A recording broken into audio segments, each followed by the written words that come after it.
रख हौसला, वो मंजर भी आएगा। प्यासे के पास चलकर समंदर भी आएगा। रुक कर न बैठ ए मंजिल के मुसाफिर, मंजिल भी मिलेगी, मिलने का मजा भी है। वो मंजिल क्या है? वही है हमारा ध्येय, हमारा लक्ष्य, जिसकी चर्चा मैं शाम को कर रहा था। आत्म सिद्धि। अगर हम इस मानव योनि में आए हैं तो केवल और केवल उसी के लिए आए। वही हमें मानव बनाता है। अगर ये मानव शरीर है और हमारे जीवन में आत्मसिद्धि नहीं है, आत्मसिद्धि से संबंधित कोई क्रियाकलाप नहीं है, उससे संबंधित कोई यात्रा नहीं है, तो सचमुच मानव शरीर में रह करके भी हम मानव। और इस क्रम में दो ऐसी चीजें हैं जो सबसे महत्वपूर्ण है। वो क्या है? तो धैर्य और विश्वास। श्रद्धा, धैर्य और विश्वास। इस पथ पर चलने के लिए ये गहने के समान है, आभूषण है, आभूषण, साधकों के आभूषण। जैसे महिलाओं के आभूषण होते हैं, वो पहनती हैं, सजती हैं, संवरती हैं, उनकी सुंदरता बढ़ जाती है। ठीक वैसे ही एक साधक की सुंदरता इन्हीं से बनती है। धैर्य, विश्वास और श्रद्धा। आइए थोड़ा सा एक एक करके समझाने का प्रयास करते हैं कि हमारा विश्वास कैसा होना चाहिए, हमारा धैर्य कैसा होना। क्योंकि आप प्रकृति से ऊपर उठने जा रहे हैं, प्रकृति के बंधनों को तोड़ने जा रहे हैं, और प्रकृति आपको इतनी आसानी से आगे नहीं जाने देगी, अपने दायरे से बाहर नहीं निकलने देगी। तरह तरह का खेल वो खेलेगी और उस दायरे को तोड़ करके आपको बाहर निकलना है। गुरु का तो साथ है ही, लेकिन गुरु का साथ भी तभी प्रबल होगा जब आपके अंदर में गुरु के प्रति विश्वास होगा, धैर्य होगा उनके क्रिया प्रविधि को लेकर के। कथानक में आता है कि एक बार जब राम और रावण के बीच में युद्ध चल रहा था, तो इसी क्रम में मेघनाथ का एक बाण लग जाता है लक्ष्मण जी को। लक्ष्मण जी मूर्छित हो जाते और अपने भाई को मूर्छित देख करके भगवान राम जैसे समर्थवान भी विलाप करने लगते। सारी सेना विलाप करने लगती और सुझाव दिया जाता है कि ये तभी स्वस्थ हो सकते हैं, इनके प्राण की रक्षा हो सकती है जब इन्हें संजीवनी बूटी लाया जाए और ये ड्यूटी हनुमान जी को दी जाती। हनुमान जी जाते हैं वो कौन सी बूटी है वो समझ नहीं पाते, उन्हें भ्रम होने लगता है। तो कहते हैं कि वो पूरे पर्वत को ही उठा लेते, ऐसा कथानक में आता है। और आकाश मार्ग से वो चल पड़ते हैं, सूर्योदय के पहले पहुंचना है। मन में उनकी इच्छा होती है कि क्यों नहीं प्रभु श्री राम के जन्मभूमि को देखते हुए मैं जाऊं, और वो अयोध्या का मार्ग चुनाव करते। इधर अयोध्या की रक्षा की जो ड्यूटी थी ना, वो भरत जी को दी गई। भरत जी आकाश मार्ग से किसी को जाता हुआ देख करके चिंतित हो जाते, लगता है कोई आसुरी शक्ति है, कोई आसुरी शक्ति हमारे राज्य में प्रवेश करने की कोशिश कर रही है, और वो अपने राज्य की सुरक्षा के लिए कहते हैं कि वो बाण चला देते हैं। हनुमान जी को लग जाता है और मूर्छित होकर के गिर जाते हैं। फिर जब वो गिरते हैं तो सारे लोग वहां इकट्ठा हो जाते हैं। पता चलता है कि ये तो राम के सबसे प्रिय भक्त हैं, प्रिय भक्त। अब लोग राम के बारे में पूछने लगते हैं कि हमारे प्रभु राम कैसे हैं, कहां हैं। हनुमान जी सारा वृतांत बताते हैं, कैसे मां सीता का रावण ने अपहरण कर लिया, कैसे भगवान राम ने सेना तैयार की और मां सीता को छुड़ाने के लिए घोर युद्ध चल रहा है राम और रावण के बीच में। उस युद्ध में भैया लक्ष्मण को शक्ति बाण लग चुका है, वो मृत्यु शैया पर पड़े हुए हैं, मूर्छित हालत में हैं, और उन्हीं के लिए मैं जड़ी बूटी लेकर के जाऊं। जैसे ही हनुमान जी ने ये सारी बातें बताई, सभी लोग मचल उठे, दहल उठे और चिंता व्यक्त करने लगे। कोई विलाप करने लगा, कोई कुछ करने लगा, कोई कुछ करने लगा। भरत जी भी विलाप करने लगे, वो सेना तैयार करने लगे कि मैं पूरी सेना लेकर के चलूंगा। तरह तरह से सब लोग व्यग्र हो उठे, सब लोग व्यग्रता से परेशान हो उठे। लेकिन वहां एक चरित्र ऐसा भी था जो मौन होकर के हनुमान जी की बात को बड़ी शांति पूर्वक सुन रहा है। वो चरित्र कौन था? माता उर्मिला, लक्ष्मण की पत्नी। इधर मां बेचैन है, भाई बेचैन है, पूरी प्रजा बेचैन है, तड़प रही है, सबके अंदर में हलचल मचा हुआ है, लेकिन वो शांत है, स्थिर है। हनुमान जी इस दृश्य को देख लेते हैं और भांप लेते हैं। पूछते हैं, देवी आप कौन हैं, आपका क्या परिचय है? वो अपना परिचय बताती है।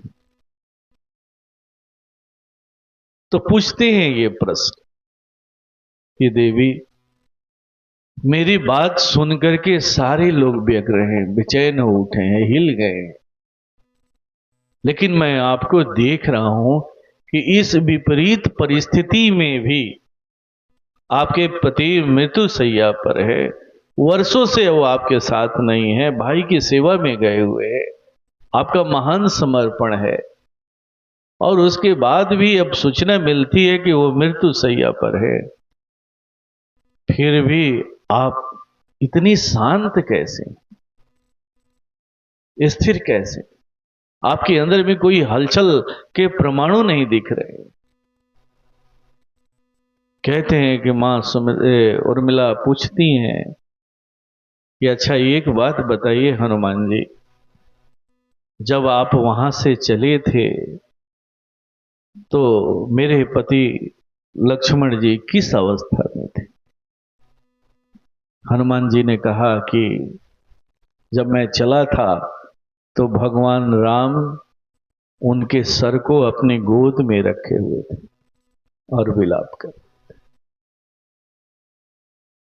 उर्मिला ने कहा कि बस यही मेरे लिए काफी, यही मेरे लिए काफी।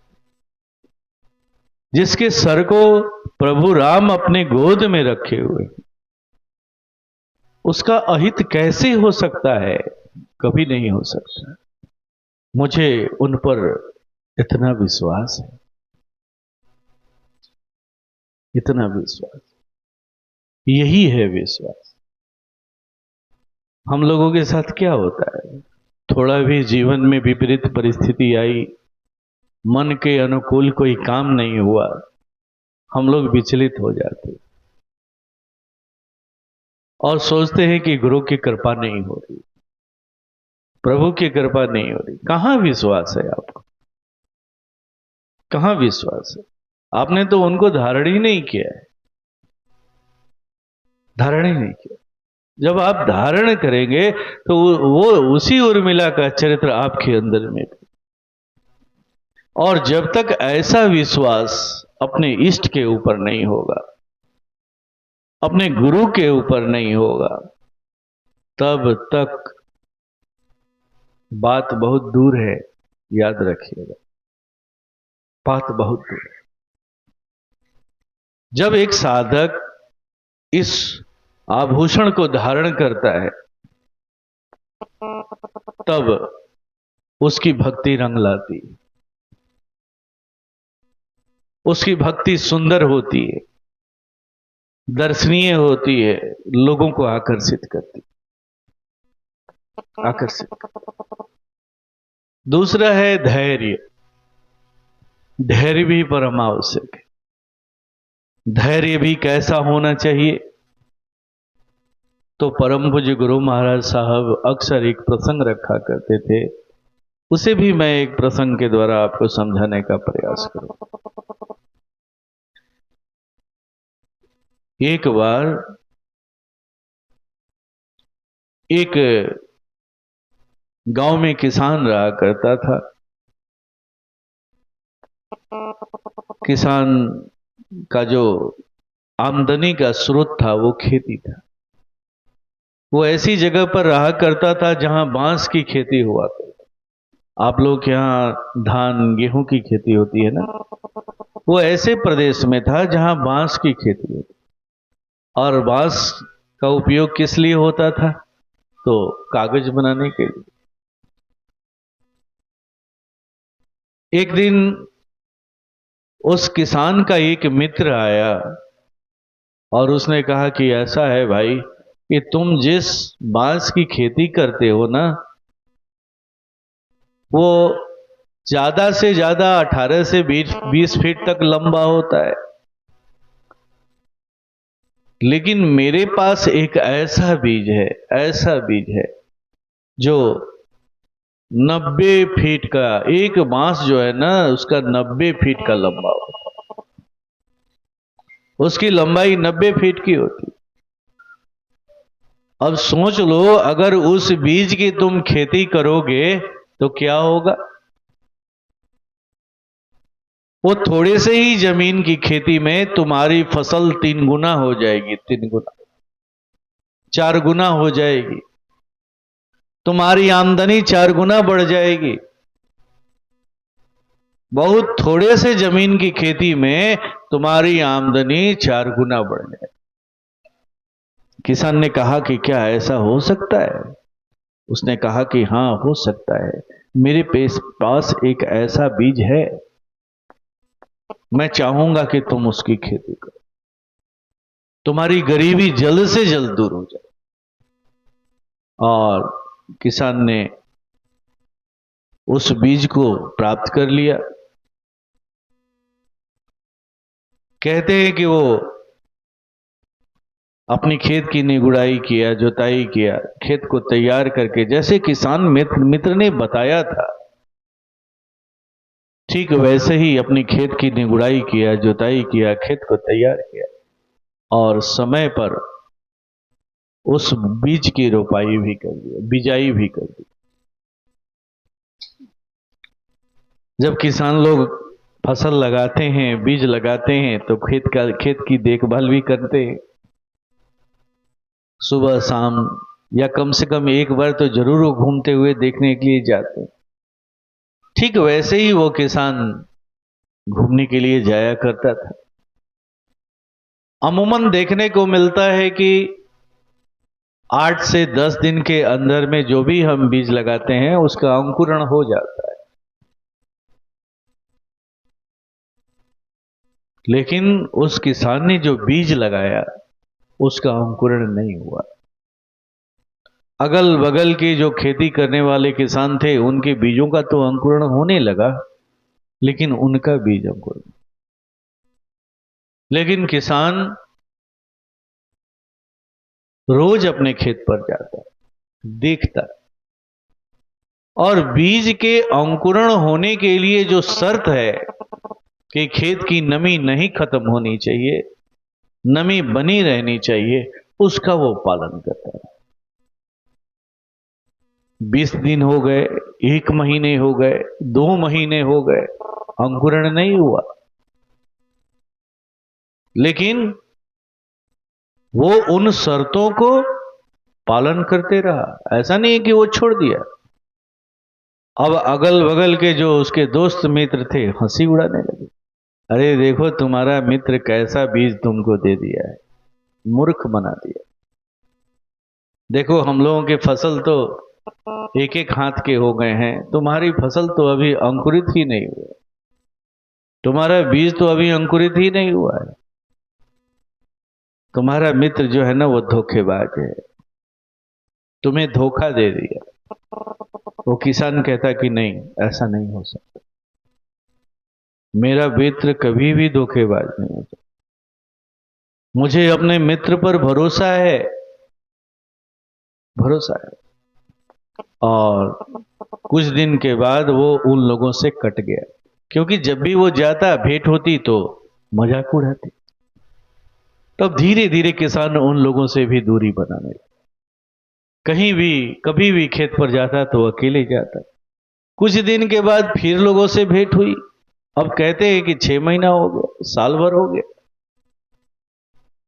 फिर लोगों से भेंट होती तो अब लोग कहते कि अरे देखो कोई दूसरी फसल लगा लो, उसमें कोई कीड़े मकोड़े लग गए होंगे, फंगस लग गए होंगे, दीमक लग गया होगा, वो बीज को खा गए होंगे, उसके अंकुरण को खा गए होंगे, जरूर कुछ ना कुछ बात है, तभी ऐसा हो रहा है।